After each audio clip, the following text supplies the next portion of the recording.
Hello, engineers, and welcome back to the DevSecOps series. So, in our previous videos, we have learned a lot about what is threat modeling, what are the different frameworks in it, and what tools are there widely adopted and used in the entire market of the IT industry that we have seen in our previous few videos. So, I guess if you remember, we have created few different parts of that particular video and that particular topic, which was threat modeling, because it was very vast to cover for us. And you can see, if you navigate to our GitHub account, and the link for which is given in the description area, and if you go back and see the DevSecOps series, in that you will get to see these are the different PPT that I have uploaded, and you will find it for the threat modeling as well as the current topic that we have, which is SAST, static application security testing. And you can see all the links over here are provided with the proper topic that you will see. Okay, if you uh, have gone through all the different topics that we have dealt in our previous video, will know that threat modeling is really important stuff in it, as also the CVE, CW, and CVSS topic, and the rest of them are really basic stuff that you need to know in terms of an interview.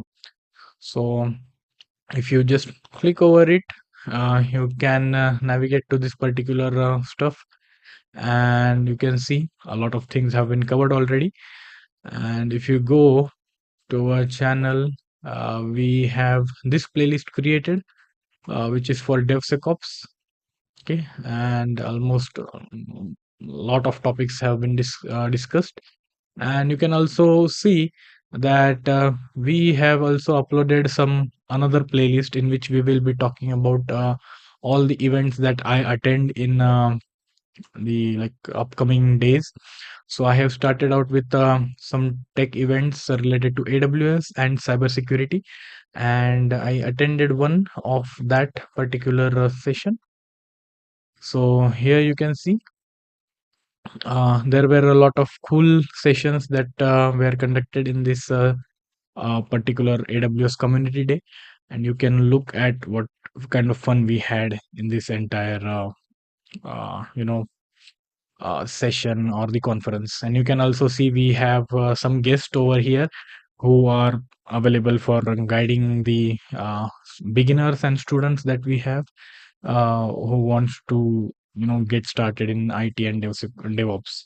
So I guess you will enjoy this thing. And look who we have over here is Shubham Londe, a very famous person in the AWS and DevOps area. So we just had a good time with him and conversation, and he also, showed us how to use the capabilities of Amazon Q, which I think we will be discussing in our upcoming videos someday. But for now, enough of this. Let's get back to our topic of the day, which is a SAST. And so what basically SAST is, that is what we will be looking, and how in DevSecOps it is implemented. So if you remember, we have already covered one of the important thing, which is the oops, SDLC, and I guess it is not over here. But if you remember, we have seen this kind of image. So in this slide, you can see that there are a lot of different topics that we have to cover. And right now we are just beginning with the second topic, that is about SAST. So in the phase of implementation and coding, this is where right now we are. And we will be dealing with the rest of the topics as well. So stay tuned for that. And of course, we are going to have some demo topics as well, wherein we will use certain different tools which are used for this methodologies. And you will see how to integrate your tools, I mean these security tools, in your CI/CD pipelines using YAML files or different stages, based on what you are using. Okay, either GitLab or GitHub or anything else like Jenkins. So we will be majorly doing about GitLab, and how we can write YAML files, and we can build these particular tools and integrate them in our CI/CD phases. So cool. Let's discuss about something uh, from the very beginning about SAST. So these are the topics that we will be covering, in which we are going to learn about what is SAST primarily, then what is SAST primarily, then how does SAST helps us in development efforts. Okay, what is the benefit of using software, I mean static application security testing, okay, in our SDLC, software development lifecycle. Now, apart from that, we will learn what does these SAST tools detect, so that we would know like why are we going to use this particular tools in our SDLCs. Okay, then we will learn about something which is really asked in question, I mean, as an interview question, and it is a kind of tricky question wherein the interviewer will try to lure you into distinguishing the differences between what are linter tools, okay, lint tools, and what are the functionalities of SAST tools. So you need to know what is the difference between linting and SAST. That's the basically thing. And if someday you get this kind of question in interviews, do let me know in the comment section below. Next is different popular SaaS tools we are going to cover, and we will see one of them in our next videos. So let's first discuss what is SAST. So SAST is nothing but static application security testing. Cool. I hope you got this definition. So static. I hope you know the meaning of static. Static, it means something which is not running, which is still, right? So the same way, the definition of static is applied in our terminologies, wherein an application. Okay, what is an application? Some kind of software, let's say. So whenever you are using a software, it is in a running condition. So that is called as dynamic application or a hosted application. Now, what would happen when it is not running? Okay, it is in still state. That is static. So static only means when the software is not running. That is one thing that you need to understand. These tests would be done on this application when they are not running. Imagine the example that we had regarding the aeroplane.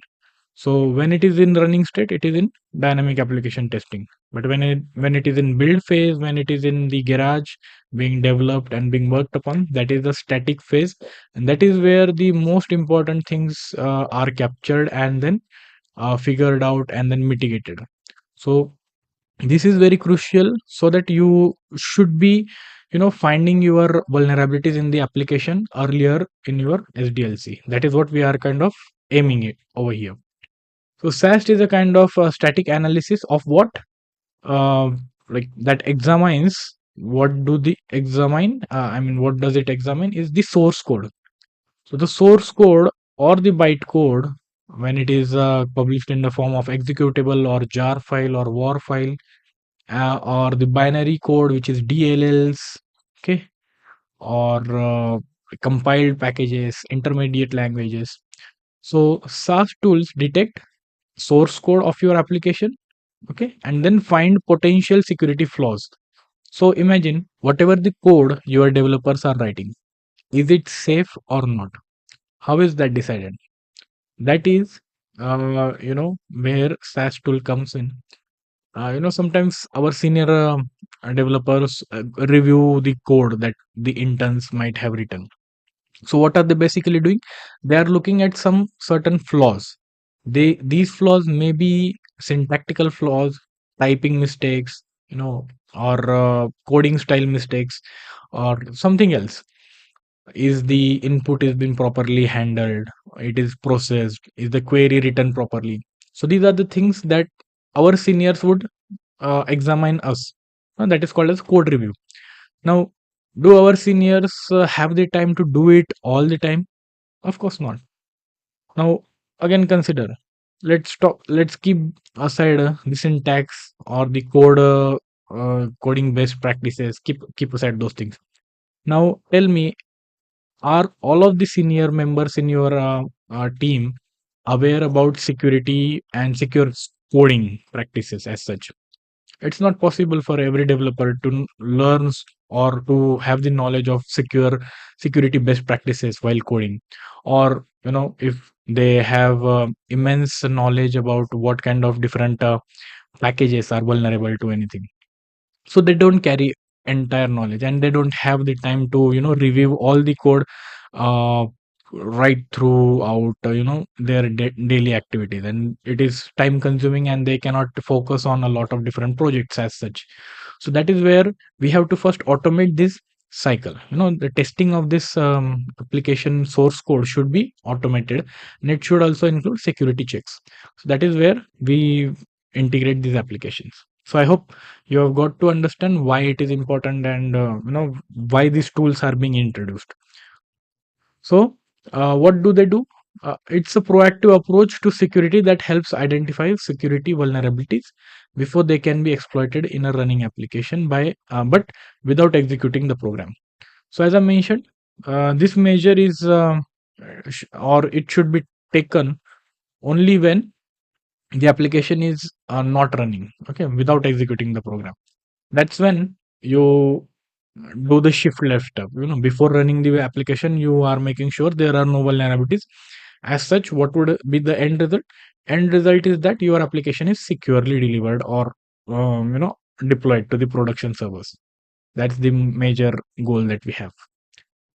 Then it also examines the internal workings of the applications. So now, um, you have written all the code, but how it is talking with the other code that you have, or other function, how is it being instantiated, how one function is calling another function.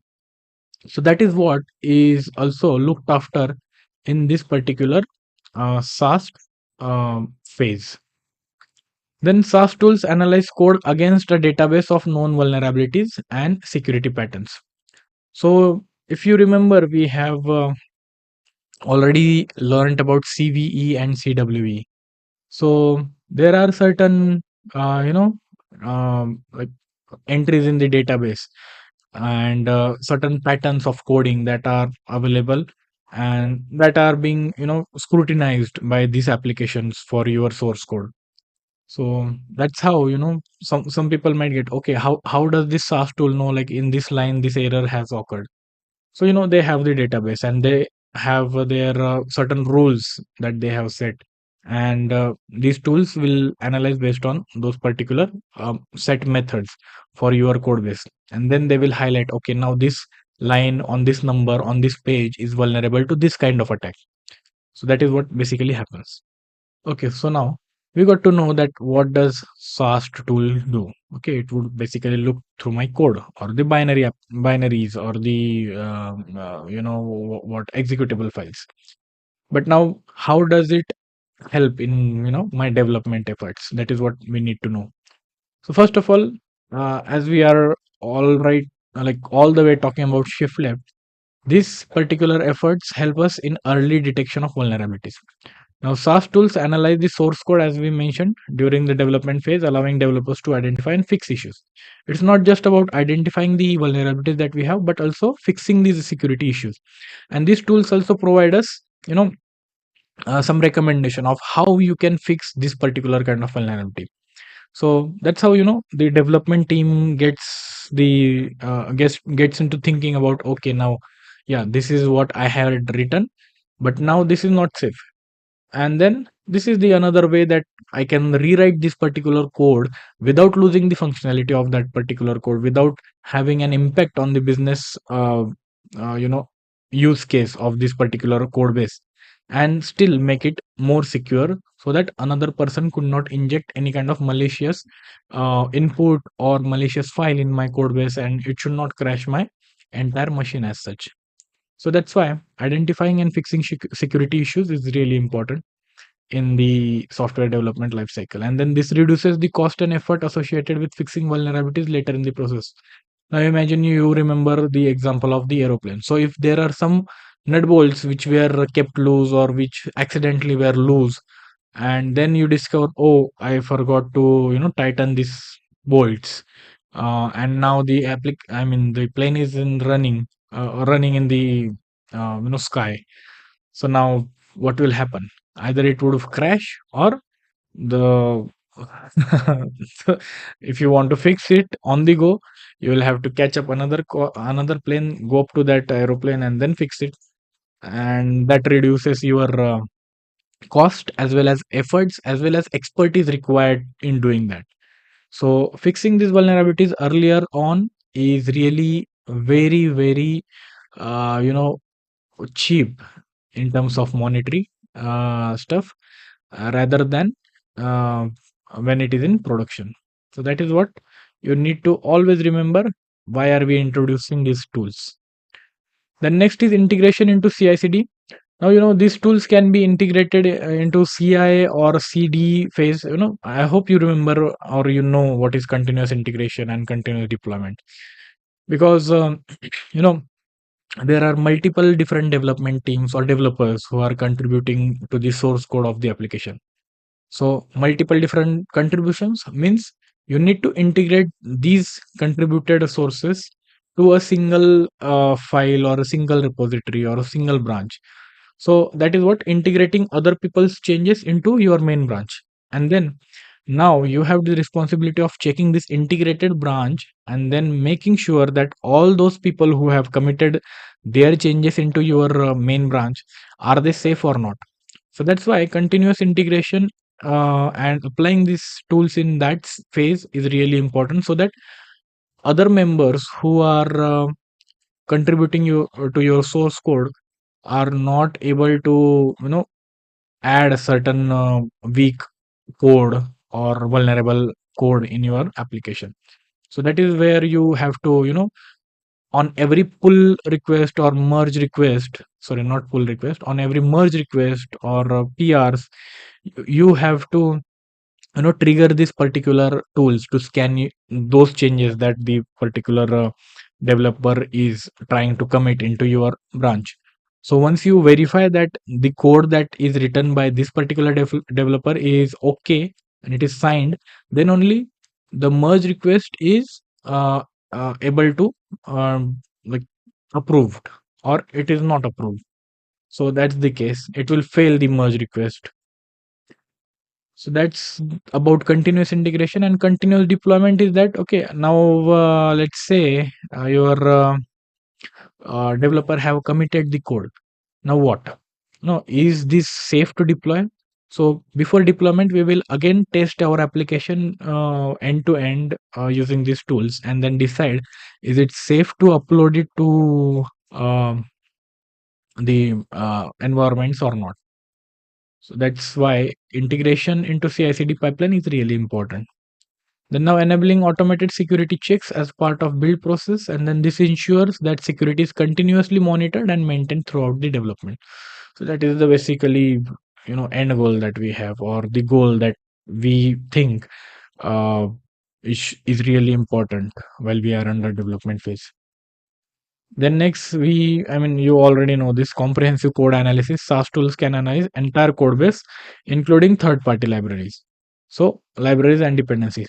So third-party libraries and dependencies are not the core stuff that we are looking into when we talk about SAST.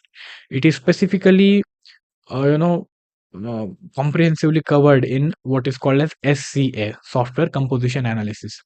So we will leave it over here regarding the third parties and library, but you can also make sure, like, you can also know, okay, that SAST also covers third party and library scans. It is not that it excludes it, but SCA is better option than SAST when it comes about the third party tools or dependencies. SAST could be uh, you know very helpful in code base reviews and identify weaknesses in your coding patterns or your architecture or your design patterns that you have adopted for your application. So that is where it comes handy. Now next is to identify potential security risks that may not be apparent during manual code reviews. So I hope you got to understand when I talked about some senior members reviewing your code. That is what we call as manual code review. Next is compliance and standard. So I hope you remember the term compliance regarding any regulatory body or the guidelines that they have provided, and whatever the standards they have set, that is what we have to comply. So many industries have regulatory requirements for software security. Okay, they have their regulations handed out in a form of a document or any guidelines that are presented. Now, these requirements for software security are a must in your like should be a must complied stuff in your application, so that these people who are kind of looking for your services are sure about their safety. Okay, not your, their safety. So that's why there are compliance and regulatory bodies, and they do set standards so that they could be sure that you as a developer are taking the responsibility of securing their data. That's why SAST tools help organizations comply with these standards, such as OWASP Top 10, PCI DSS, and others, by ensuring that security best practices are followed in the code. Now, what are these things? What is OWASP Top 10? What is PCI DSS? This is all we will be looking in our further sessions, wherein we will discuss about compliance. So there are others as well, which is GDPR, then NIST, then SOC, then ISMS, then FedRAM, FIPS, a lot of these things. The next is developer training and awareness. Now, by integrating these SaaS tools, your developers are now okay aware about what kind of code writing style is vulnerable or weak, and then by having this particular feedback from the security vulnerability standpoint, and the SaaS tools that they can use, if they are allowed to see the findings, it would help in educating the developers about secure coding practices, and this can lead to a culture of security awareness within the development team. So that's what I mentioned. If they see that whatever they are writing is a bit shaky or a bit unsafe, then they would be more self-aware, and they would try to you know uh, like learn new stuff. Then next is reduction of attack surface. Now, if you remember Duryodhan from Mahabharata, so what happened with him? you know he went in to the chamber in front of his mother, and he had this particular kind of a short pant wore at that time when his mother was giving him powers. Now what happened is that there was one particular surface on his entire body which was weak, or which was vulnerable, which didn't got any strength after that. So now, you see, there was only one attack surface that he had. And who knew about it? Shri Krishna knew about it. Now, what happened when he was aware? I mean, Shri Krishna was aware of this attack surface and this vulnerability that Duryodhan had. He got an immediate upper hand, and now Duryodhan was in a very vulnerable situation at the end of the Mahabharata, and that was the only reason of his death and the loss of entire Kauravas. So that's why reduction of attack surface is really important. So now, if you are not aware about your weaknesses or your vulnerabilities, then there are a lot of exposed attack surfaces to the outer world, and this can cause any intelligent hacker to get into your system and penetrate throughout it, and then stealing or destroying sensitive data that you have, and then a lot of bad things will happen. So that's why reducing the attack surface is really important. So by identifying and remediating vulnerabilities earlier, SAST helps to reduce in all this overall attack surface of the application and making it less susceptible to exploitation. So if you remember the case of Duryodhan, that is the most important factor that you can see: reduction of attack surface. Even if one attack surface is left and that is a critical vulnerability, then you are bound to get destroyed. So I hope this example helps you in learning about why keeping your attack surfaces low is a necessary step. Imagine he also wore a helmet while going into the chambers, Duryodhan. So he would have two attack surfaces, okay, two different attack surfaces, which is head and then which is his thighs. So imagine now, when Bhim was continuously hitting his head. You might have seen it in the serials, right? In the like Mahabharat serial, that what was like Bhim was continuously hitting Duryodhan's head, but nothing was happening to him. He was just standing like a stone over there. So that's the power of reducing attack surface. Next is improved code quality of the entire application, so to say. Now, as I mentioned, SAST not only focuses on security but can also help improve overall code quality by identifying coding standards and whatever the violations the development teams are making and potential bugs, leading to more maintainable or robust application. So that's how code quality would improve, and the efficiency of the application and the performance of the application will improve as such. Next is faster time to market. Oh, I think I did not worry about saying this thing. You can be able to deliver your software faster, more secure, and in timely fashion, and making sure that you have less vulnerabilities and the attack surface is really reduced for your application. And this makes the all the parties happy, the development team happy, the users happy, the regulatory bodies happy, and overall would make the life of hackers miserable because your application is safe and secure and free of vulnerabilities. So that's why by catching security issues early and automating the those things in testing processes, SAST can help speed up the development cycle, allowing team to deliver secure applications more quickly. That is more important, and secure applications as well. So that is the achievement that we are going to get if we integrate SAST tools in our SDLCs. Then next is, what do SAST tools detect? So there are different categories of issues or errors that could be found out in your applications. So here we have listed them. You can read through them and you can search about individual errors or whatever it is. Okay. So see, there are different coding styles, and there are there are different exceptions and errors that we trying to handle in our application code base.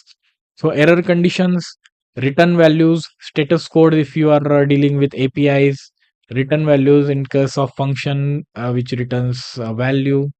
So it looks into then it looks into code quality, then user interface security issues. Now, if someone is creating a front end application, then there is a user interface that he is developing basically.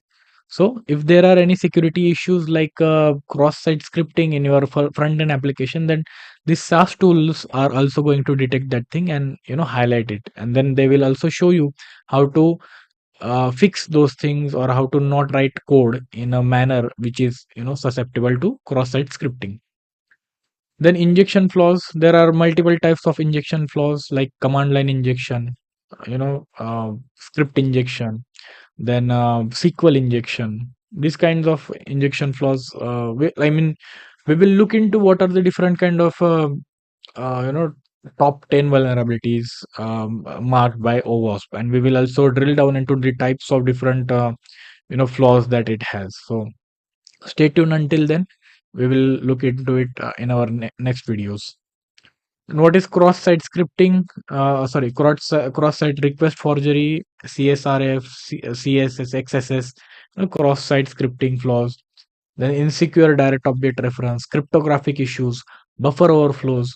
Buffer overflow is really the culprit over here, and it is major issue that we got to witness lately.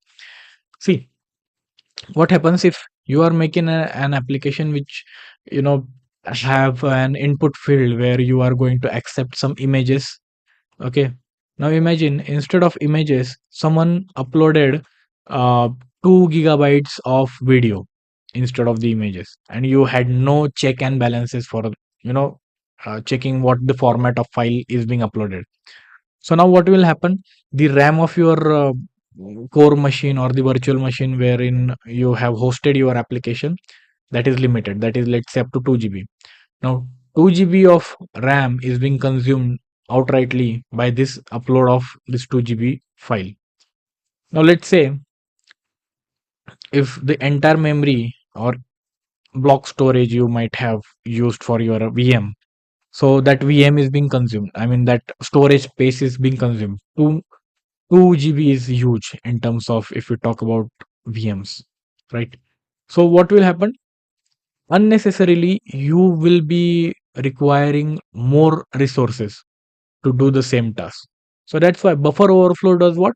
It either crashes your system, uh, makes you use more resources, and makes your application unstable or break in certain cases. So that's why, sometime you might have seen that some websites show explicitly that only images up to 200 kilobits or bytes are, sorry, not bits, kilobytes are, allowed to be uploaded on this particular platform. So why have they set this limit? Because they know if they do not set limit, or if they do not check the format of the file, then what will happen? The entire application can be halted or stuck in this particular scenario. So buffer overflow is that case. So I hope you got to know what is buffer overflow. We will surely discuss about it in our further videos as well. And don't worry about that thing. So you can go through this list. And there is there are a lot of different things you can see. Okay, string errors, type errors, information management, credential management errors, handler errors, insecure session management. Now imagine you have failed in managing a session. Then someone can, use your cookies and then open a session on another browser, on his browser or her browser, and then the session hijacking could occur in that case. So this is what are the different categories of issues the SAST tool will detect in your application when it looks into your code base.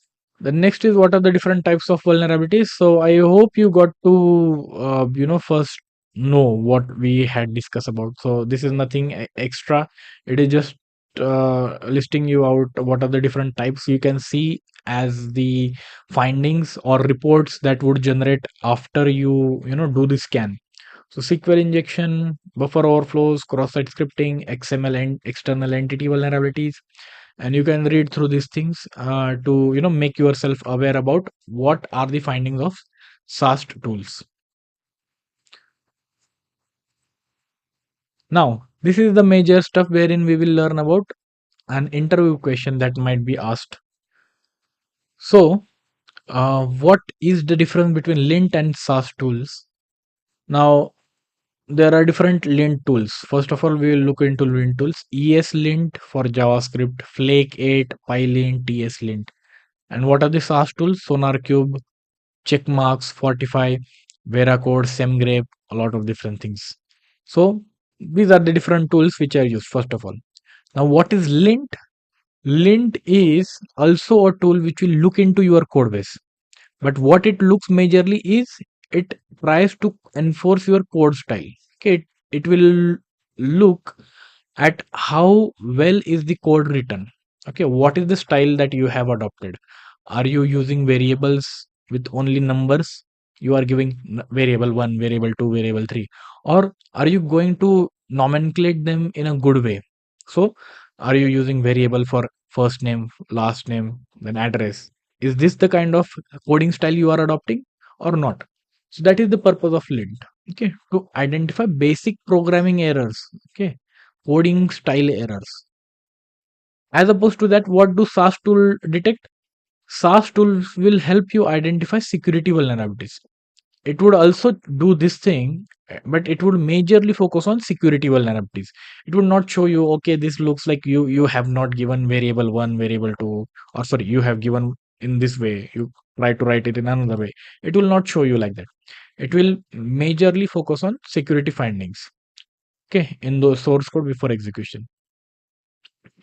Then code quality, formatting issue. Oh, I forgot to mention indenting issues. Like if you have left more spaces, if the document, JSON document or object is not properly, indented, or if you are not kind of properly, writing those things, then that is what it would focus. And then potential bugs that are arising. This is the main focus of Lint tools. As opposed to that, what is the focus of SaaS tool? It's the application security. Security in terms of your code base, so that your code is not introducing certain weaknesses in your application. That is what it looks like. Now, you can write a bad quality code, but if that is secure, then that's fine. But if you are writing good quality code, but it is not secure, it could be susceptible to any kind of attack, then that is the issue for us. So that's why SAST tools and Lint tools are used side by side to detect code flaws, I mean, code writing flaws and code vulnerability flaws as well. The next example of issues detected by both of them. So, unused variables, incorrect indentation, syntax errors, and use of deprecated API. This is what it would detect. Opposed to that, SAST tool will detect major vulnerabilities, which is called as SQL injection, cross-site scripting, hard-coded secrets, and insecure cryptographic use. Insecure use of cryptographic APIs and all these different things. And we also covered the tools. I hope you got the point. Mm.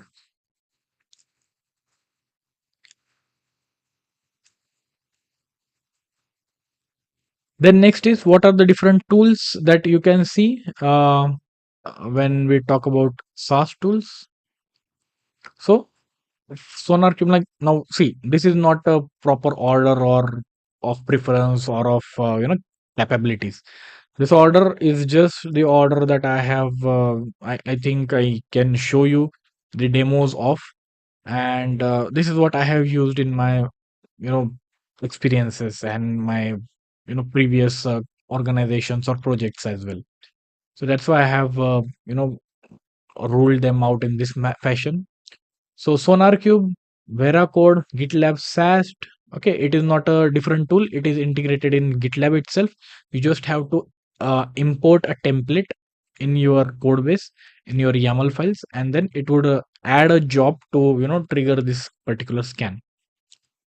Then GitHub Advanced Security and CodeQL is the stuff wherein it would check for the SAST capabilities for your application. So we will see both of them, GitLab SAST and GitHub Advanced Securities, how to enable SAST for your repository in our upcoming videos, as well as we will also see the demonstration of how to use SonarCube using a Docker image, how we can integrate the configurations of our application uh, for SonarCube in our application, and then upload the reports of our code base into the SonarCube server. So stay tuned for this particular tutorials. We will get into it very shortly. The next is Sneak Code. So Sneak is another tool. Here you can see this one, Sneak, uh, which have a lot of different capabilities. It can also do SCA, IAC scanning, container security, and all of this stuff. But Sneak Code is one which will majorly look into SAST stuff. Then we have checkmarks, SameGrip, Fortify, Static Code Analyzer, Mend, and JIT SAST. So just-in-time SAST is also one kind of application security application feature that you can see for JIT, just in time. So these are the different vendors that you can see in the market, and do keep in mind they all perform the same activity, but the database that they have is quite different. So you can certainly see one particular tool is highlighting a issue, another one is not highlighting that issue.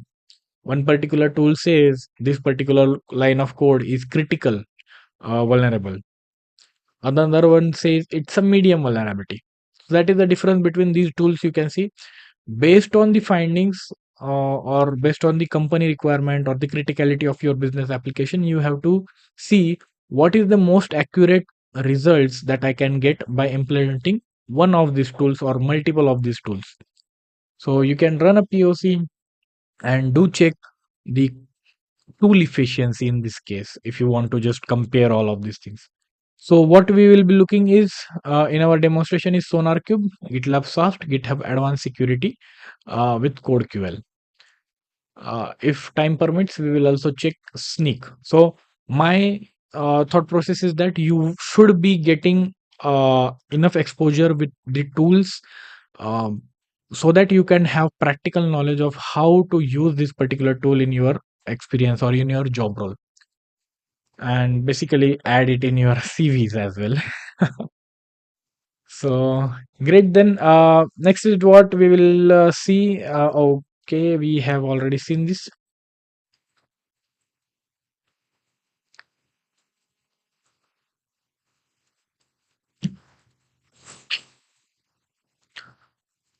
So, in our shift left security phases, we have seen threat modeling in our previous tutorials or previous videos, and now we have learned about SAST. So, this was a really theoretical lecture or episode, you can say. Next, we will be learning about how to use SonarQube for SAST purposes. Okay. After that, we will learn about GitLab SAST. Then we will learn about GitHub Code QL, and then we will move into the topic of SCA. So that is what we will be learning in our upcoming videos. So I hope that was helpful for you guys, and I would like to ask you for one favor, not favor exactly, but a help. If you can share, share and subscribe this particular uh, video, and share it with your buddies or friends, so to say, so that they would also get to know that there is some person who is, creating content for security or DevSecOps related stuff, and you can benefit from it. And we have an entire playlist to cater the DevSecOps knowledge. So I guess that's it for our today's video. I hope you got to learn something new. And tell me in the comment section if you have any questions, or reach out to me directly on my LinkedIn handle. That's it for today. Keep learning and see you in the next video. Until then, stay tuned.